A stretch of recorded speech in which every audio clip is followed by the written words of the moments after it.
Hey guys, what's up? Welcome back to my channel. So in this video ay mag-unbox ako ng yan, parating niya lang ngayon. Yung bili ko sa Shopee. Ay, Lazada pala. Okay, Lazada. Sorry guys, Lazada ko pala sa binili. Ayan, Lazada. So ang binili ko ay, kita ba dito yung binili ko? So ang binili ko ay ano, chinelas. Slide pala siya. Slide na chinelas. Slide ba yun? Yan, basta yun. So, kasi nakabili ako kasi wala akong ginagamit na tsinelas. Kasi yung tsinelas na ginagamit ko is almost a year ko na din siya nagagamit. Tapos sira-sira na siya. So, parang repair ko na lang siya para magamit ko. So, nakabili na ako kasi naawa ko na ako sa sarili ko. Ayun. So, yun. So, na-discount ko siya. Nabili ko lang siya ng 125. Yan o. Kasi bumili ako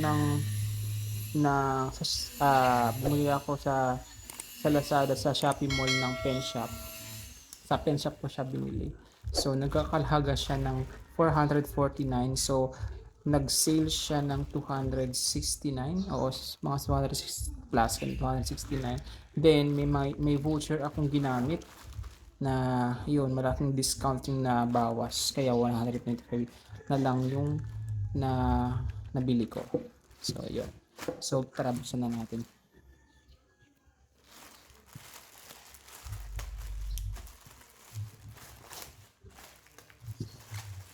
So, ito siya guys. Ayun. Pen shop. Meron siyang ganito branding. Try natin. Yan, may gamit na ako. Baka gamitin ko lang to sa ano, sa panglabas, ganun.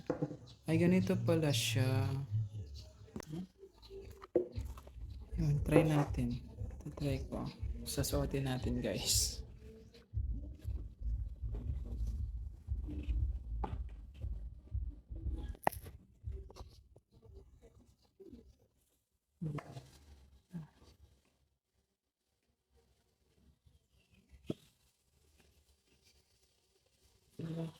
Sana di masira agad. Gamitin ko lang to kapag lalabas na lang ako. Ganun. Pag may pupuntahan. Yan.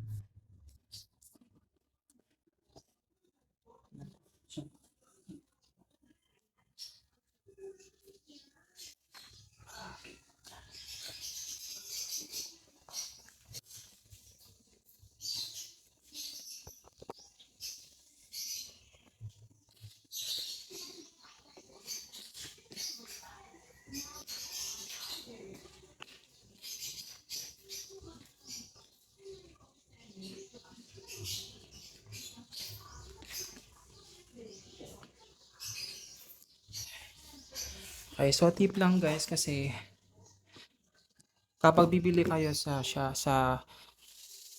ano, dun sa halimbawa sa Shopee shop, bawasan niyo ng isang ano, lalo na sa Shopee sa pen shop, bawasan niyo na lang ng isang ano, isang size. Bawasan niyo ng isang size kasi ito kasi um 9 ata to. So 10 yung ano ko, yung sukat ko. So binawasan ko siya ng 1 kaya nag-9.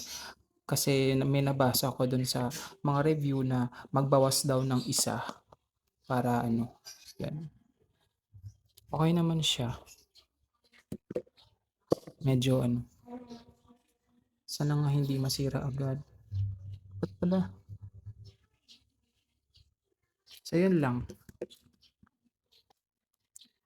So, yun lang guys. Thank you for watching and hope to yan. Okay, thank you guys. Thank you for watching. Bye.